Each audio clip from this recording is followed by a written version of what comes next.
Subscribe कीजिए scholar elite channel को और बेल आइकॉन को दबाइए लेटेस्ट एजुकेशनल वीडियो सबसे पहले देखने के लिए।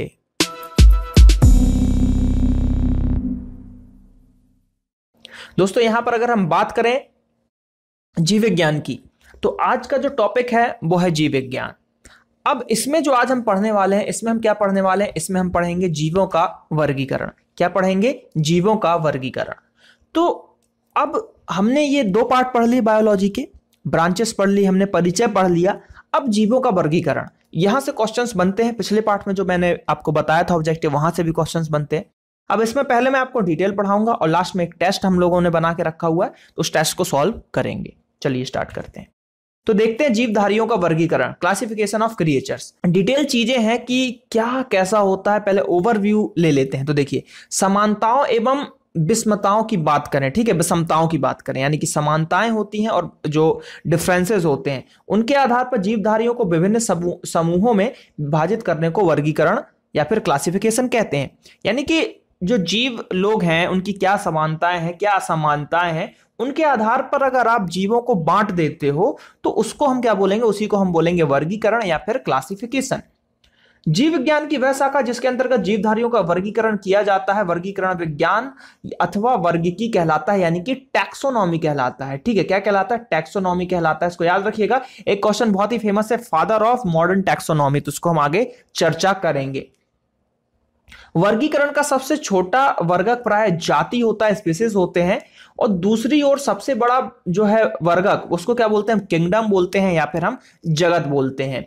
इन दोनों के बीच विभिन्न स्तरों पर अनेक वर्गक होते हैं, जैसे कि वंश, कुल, गण, वर्ग, संघ, प्रभाग, ये सब चीजें जो है इसके अंतर्गत आपके आते हैं। तो मेनली हमने क्या पढ़ा कि सबसे छोटा वर्ग क्या कहलाएगा? जाति कहलाएगा, और सबसे बड़ा जो है किंगडम कहलाएगा या फिर जगत कहलाएगा। अब बात करते हैं कि कैसे क्या चीजें होती हैं। तो विभिन्न संबंधित जातियों के समूह को वंश कहते हैं। संबंधित जातियों, जो जितनी भी जाति होती है उनके समूहों को हम क्या बोलते हैं? उसके समूहों को हम वंश बोलते हैं।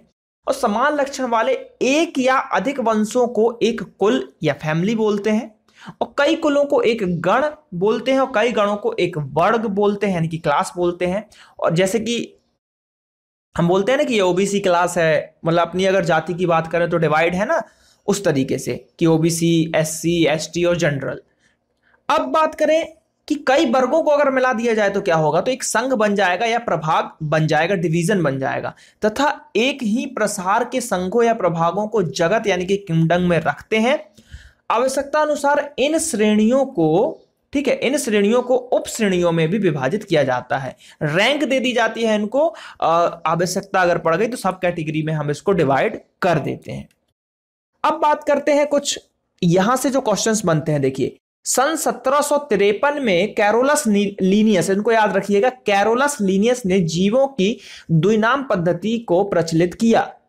कैरोलस लीनियस ने जीवों की द्विनाम पद्धति, तो सीधे सीधे क्वेश्चन आता है कि द्विनाम पद्धति का सिद्धांत किसका था? तो वो था कैरोलस लीनियस का। और इस पद्धति के अनुसार, देखिए मैं जो बता रहा हूं बस सुनते जाइए, आपको याद हो जाएगा, और आगे जो हम टेस्ट लगाएंगे उससे आपको पूरा पूरा क्लियर हो जाएगा। तो जीवों की द्विनाम पद्धति को प्रचलित किया। इस पद्धति के अनुसार प्रत्येक जीवधारी का नाम लैटिन भाषा के दो शब्दों से मिलकर बना होता है। उन्होंने क्या बताया? उन्होंने बताया कि प्रत्येक जीवधारी का नाम लैटिन भाषा के दो शब्दों से मिलकर बना होता है। पहला शब्द होता है वंश, यानी कि जेनेरिक नेम, और दूसरा होता है जाति का नाम, ठीक है, स्पेसिफिक नेम होता है। वंश तथा जाति के नामों के बाद उसका वर्गीकी जो वैज्ञानिक नाम लिखा जाता है। जिसने सबसे पहले उस जाति को खोजा या जिसने इस जाति को सबसे पहले वर्तमान नाम प्रदान किया, तो ये उन्होंने बोला हमारे कैरोलस लीनियस जी ने।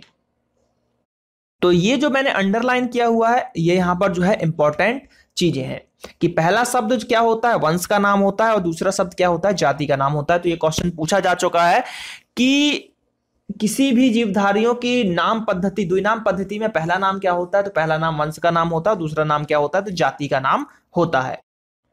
उदाहरण देखिए, मानव का वैज्ञानिक नाम होमो सेपियंस लिन है, ठीक है, होमो सेपियंस लिन है। अब इसमें क्या है कि वास्तव में होमो उस वंश का नाम है, तथा सेपियंस जो है एक जाति का नाम है। और लिन का मतलब है वास्तव में लीनियस। लीनियस शब्द का संक्षिप्त रूप है और इसका अर्थ यह है कि सबसे पहले जो है लीनियस ने इस जाति को यानी कि होमोसेपियंस के नाम से पुकारा था। ठीक, तो इसमें क्या हुआ कि हमने देखा कि होमो है, तो होमो क्या है? होमो है वंश। फिर उसके बाद सेपियंस क्या है? सेपियंस है आपकी जाति। और लिन क्या है? होमोसेपियंस। लिन क्या है? जैसे कि हम होमोसेपियंस बन जाते क्योंकि लिन को हटा दिया गया है, लेकिन शुरू में यह प्रचलन में था कि जो वैज्ञानिक पहली बार उसको पुकारता है उसका लास्ट में जोड़ते हैं, तो लीनियस था लिन। तो ये चीजें हमको यहां पर याद रखनी है। अब बात करते हैं अरस्तु जी की। अरस्तु ने समस्त जीवों को निम्न दो समूहों में विभाजित किया था। पहला था जंतु समूह और दूसरा था वनस्पति समूह। क्या क्या था? जंतु समूह और वनस्पति समूह। ये किसने बताया था? अरस्तु जी ने बताया था। लीनियस ने अपनी अपनी पुस्तक सिस्टेमा, ठीक है, नेचुरे, तो ये जो है आपको, ये उनकी बुक का नाम है। ठीक, अब इसमें क्या किया था उन्होंने कि संपूर्ण जीवधारियों को निम्न दो जगतों में या दो किंगडम में उन्होंने बांटा। किसने? लीनियस ने इस बुक में बांटा और अरस्तु ने भी बांटा था। उन्होंने बताया कि भैया जंतु जगत होता है, दूसरा पादप जगत होता है, यानी कि एनिमल किंगडम होता है और प्लांट किंगडम होता है। यहां पर क्या क्या होता है? एनिमल किंगडम यानी कि जंतु जगत, और पादप किंगडम यानी कि प्लांट किंगडम। ये दो चीजें होती हैं यहां पर। अब लीनियस के अनुसार कुछ चीजों के और जो मैंने बताया था कि फादर ऑफ मॉडर्न टैक्सोनॉमी किसे कहा जाता है, तो वो कहा जाता है लीनियस जी को ही। लीनियस को बोला जाता है यहां पर कि आधुनिक वर्गीकरण का पिता। किसको कहा जाता है? लीनियस जी को कहा जाता है। तो modern taxonomy, father of modern taxonomy को यहां पर कहा जाता है। अब बात करें तो यहां पर है वेटकर की बात करें तो वेटकर जी आए एक। अब देखिए लीनियस जी ने क्या बताया कि भैया प्लांट किंगडम होता है और एनिमल किंगडम होता है, दो चीज आए। लेकिन अब एक वेटकर आ गए। वेटकर को मैच याद रख सकते हैं कि हटकर एक व्यक्ति आ गए। ठीक है, हटकर व्यक्ति आ गए। उन्होंने बोला कि नहीं भैया, समस्त जीवों को तो 5 जगतों में बांटा गया है, 5 किंगडम में बांटा गया है जीवों को। अब कैसे बांटा गया है 5 में? तो उन्होंने बताया भैया देखो, मुनेरा होता है, प्रोटिस्टा होता है, पादप होता है, कवक होता है और जंतु होता है। मुनेरा, प्रोटिस्टा, पादप, कवक और जंतु, ये 5 चीज उन्होंने बता दिया। भैया सब सोच में पड़ गए कि यार लीनियस जी ने तो 2 बताए थे कि भैया एनिमल किंगडम होता है और प्लांट किंगडम होता है, लेकिन जैसे ही वेटकर साहब आए तो उन्होंने बोला 5 होते हैं, मुनेरा होता है। लेकिन वेटकर साहब ने जीवों को वर्गीकृत किया था कि जीव जो है वो होते हैं 5, मुनेरा, प्रोटिस्टा, पादप, कवक, जंतु, ये 5 होते हैं। अब तो इनको बारे में पढ़ते हैं। तो देखिए मुनेरा की बात करें तो मुनेरा जगत में सभी प्रोकैरियोटिक जीव अर्थात जीवाणु, जिसके अंतर्गत साइनोबैक्टीरिया, आर्कीबैक्टीरिया सम्मिलित किए जाते हैं, और एक्टिनोमाइसिटीज, इसके अंतर्गत तंतुमय जीवाणु भी इसी जगत के भाग होते हैं। तो मुनेरा में क्या हो गया कि जितने भी बैक्टीरिया वगैरह हैं, साइनोबैक्टीरिया, आर्कीबैक्टीरिया, देखिए क्वेश्चन सीधे सीधे एक बार आ चुका है कि साइनोबैक्टीरिया किस जगत से रिलेटेड है। ऑप्शन था उसके पास एनिमल किंगडम, मोनेरा, प्रोटिस्टा, तो यहां पर हमको आंसर लगाना था मोनेरा। तो ये चीज हुआ। अब बात करते हैं प्रोटिस्टा की। तो प्रोटिस्टा की बात करें तो प्रोटिस्टा जो जगत है, इस जगत में विविध प्रकार के एक कोषीय प्राय जलीय यूकैरियोटी जीव होते हैं। ठीक है, यूकैरियोटी जीव सम्मिलित होते हैं। इसको अंडरलाइन में कर रहा हूं, इसको लिख लीजिएगा, एक कोषीय जीव। और इसमें जो आईएमपी था साइनोबैक्टीरिया और आर्कीबैक्टीरिया, एक कोषीय जीव की बात की जा रही है। प्रोटिस्टा में याद रखिएगा एक कोषीय जीव होता है और मेनली जलीय जीव ही आते हैं इसमें। ठीक है, मेनली कौन से आते हैं? जलीय जीव। मेनली प्रोटिस्टा का काम क्या है कि ये जल में भी रहते हैं और बाहर भी रह लेते हैं, यानी कि सूर्य के प्रकाश से परे और सूर्य के प्रकाश के साथ भी ये जीवित रह सकते हैं। तो इसको याद रखिएगा, एक कोषीय जीव और प्रायः जलीय जीव प्रोटिस्टा के अंतर्गत आते हैं। पादप जगत की बात करते हैं तो इस जगत में प्राय वे सभी रंगीन बहुकोषीय, ठीक है, बहुकोषीय प्रकाश संश्लेषी उत्पादक जीव सम्मिलित किए जाते हैं, जो जल थल जलाशयों के किनारे पर पाए जाते हैं। लाल, भूरे, हरे शैवाल, मॉस, फर्न, पुष्पीय अथवा अपुष्पीय बीजीय पौधे इसी जगत के अंतर्गत आते हैं। तो जैसा कि आपको पता है कि पादप जगत की बात की जा रही है, तो इसके अंतर्गत जो है सभी चीजें आ जाएंगी, है ना, लेकिन बहुकोषीय चीजें आएंगी। अब कवक की बात करते हैं, फंगस की बात करते हैं, फंगी की बात करते हैं। तो इस जगत में क्या होता है कि यूकैरियोटी तथा परपोषित जीवधारी सम्मिलित किए जाते हैं, जिसमें अवशोषण द्वारा पोषण होता है। क्या क्या होता है कि इसमें जो होता है अवशोषण के द्वारा उनका पोषण होता है, और इसमें जो है यूकैरियोटी और पर पोषित जीवधारी सम्मिलित होते हैं कवक में। तो हमने क्या क्या पढ़ लिया, मोनेरा पढ़ लिया हमने, प्रोटिस्टा पढ़ लिया हमने, पादप पढ़ लिया हमने, कवक पढ़ लिया। अब बात करते हैं जंतु या फिर एनिमेलिया या फिर एनिमल भी हम इसको बोल सकते हैं। तो इस जगत में क्या होता है आपका कि सभी बहुकोषीय जंतु संभोजी यूकैरियोटी उपभोक्ता जीव सम्मिलित किए जाते हैं, और इनको इसको मेटाजोआ भी कहते हैं। स्पंज, हाइड्रा, जेलीफिश, कृमि कीट, सितारा मछली यानी कि स्टारफिश, सरीसृप, पक्षी, स्तनधारी जीव इसी जगत के अंग है। देखिए जैसा कि जंतु आ गया तो इसमें पूरे एनिमल किंगडम जो है यहां पर समाहित हो गया। तो हमने क्या पढ़ा, हमने पढ़ा मोनेरा जो होता है उसमें क्या होता है, साइनोबैक्टीरिया, आर्कीबैक्टीरिया इंपॉर्टेंट है। प्रोटिस्टा में एक कोषीय जीव, जलीय जीव इंपॉर्टेंट है। तो मोनेरा पढ़ लिया हमने, प्रोटिस्टा पढ़ लिया हमने, कवक पढ़ लिया हमने, जंतु पढ़ लिया हमने। तो हमने जो है पांचों चीज यहां पर पढ़ ली। अब आगे थोड़ा सा चलते हैं। तो आगे अब क्या है कि ये चीज तो हमने वर्गीकरण पढ़ लिया, अब हमको इसका एक टेस्ट लगा लेना है। तो ये देखिए आप लोगों की डिमांड पे, हाईली डिमांड पे आप लोग हर वीडियो में कमेंट कर रहे थे फिजिक्स की सर एक टेस्ट हो जाता लास्ट में तो अच्छा रहता। तो यहां पर देखिए मैंने कुछ जो इंपॉर्टेंट क्वेश्चन है, अब कुछ भी उटपटांग क्वेश्चन मैं नहीं डाल सकता दूसरे चैनलों के हिसाब से। कई चैनल वाले हैं कि एकदम शुरू में आपको डिटेल पढ़ा दिया, बाद में उन्होंने क्या किया कि भैया एकदम इजी इजी, इतने इजी इजी क्वेश्चन रख लिए कि जो ग्रुप डी तक में ना पूछे जाए। क्या मतलब ऐसे क्वेश्चनों का? तो ऐसे क्वेश्चन नहीं, मैंने वो क्वेश्चन लिए हैं कि जो एग्जाम में आए हुए हैं, जिनके आने की संभावना है। कुछ भी क्वेश्चन मैं नहीं पढ़ा सकता आप लोगों को, ठीक है। जो इंपॉर्टेंट होते हैं वही मैं यहां पर पढ़ाऊंगा।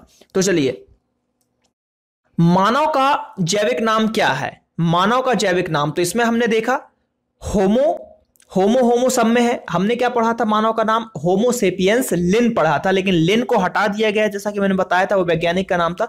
तो इसका आंसर क्या होगा? इसका आंसर होगा होमोसेपियंस।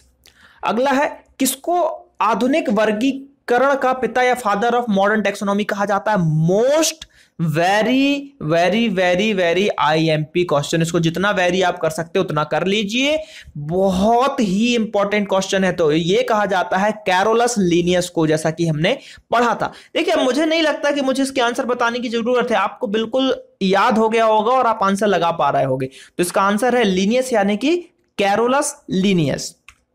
अगला क्वेश्चन है कि ये जो पुस्तक है किसकी पुस्तक? ये पुस्तक किसकी है? मैंने पढ़ाया आपको, तो ये पुस्तक जो है, ये पुस्तक है किसकी? लीनियस साहब की है। जिसमें उन्होंने क्या बताया था? इन्होंने बताया था कि भैया हमने जो है दो पार्ट में डिवाइड करके रखा है। एक रखा है हमने प्लांट किंगडम और एक रखा है हमने एनिमल किंगडम में। ये चीज उन्होंने बताया था, तो इसका आंसर हो गया लीनियस। अगला है कि पौधे और जंतुओं के बीच की योजक कड़ी के रूप में जाना जाता है। किसको जाना जाता है कि पौधे और जंतुओं के बीच में एक योजक कड़ी है? तो वो है आपका युगलीना। क्या है? युगलीना। तो इसको आपको याद रखना है। अगला क्वेश्चन है कि वेटकर साहब आए, जो थोड़े हटके आए, तो उनके अनुसार जीवों को कितने जगत में विभाजित किया गया था? 2, 4, 5 या 3? तो इसका आंसर है आपका 5, जैसा कि हमने पढ़ा था। मोनेरा, प्रोटिस्टा, कवक पढ़ा हमने, एनिमल पढ़ा। तो ये सब चीजें हमने पढ़ा ना, 5 हमने पढ़े और 5 को हमने डिटेल में जाना। तो यहां पर क्या हो गया कि 5 में उन्होंने विभाजित किया है। अब लीनियस के अनुसार जीवों को कितने भागों में वर्गीकृत किया है? तो लीनियस के अनुसार जो जीवों को वर्गीकृत किया गया था कितने में? 2 में किया गया था भैया, प्लांट किंगडम में किया गया था और जंतु किंगडम में किया गया था, यानी कि एनिमल किंगडम और प्लांट किंगडम में इनको किया गया था। तो इसका आंसर कितना हो जाएगा? 2 हो जाएगा। तो ये हो गया भैया आपका 5 और ये हो गया आपका 2। बहुत ही सिंपल था। तो यहां पर हमने देखिए 4 से 5 क्वेश्चन लिए, क्योंकि इस टॉपिक से बस इतने ही क्वेश्चन बनते हैं जो एग्जाम में आपसे पूछे जा सकते हैं। Most IMP question, taxonomy, father of taxonomy Carolus Linnaeus, और दूसरा कि होमोसेपियंस जो है उसमें वो वंश का नाम है और सेपियंस उसकी जाति का नाम है। तो यही सब क्वेश्चन जो है यहाँ पर पूछे जाते हैं। तो आप लोगों की हाईली डिमांड पे टेस्ट यहाँ पे शुरू कर दिया गया है। तो वीडियो को लाइक कीजिए, अगर आप लोग वीडियोस को लाइक नहीं करते हैं तो ज्यादा से ज्यादा लाइक कीजिए, कमेंट कीजिए और अपने दोस्तों के साथ इसको जरूर शेयर कीजिए ताकि सभी लोग इसका फायदा उठा सकें। तो चलिए मिलते हैं अगले वीडियो में। Thank you.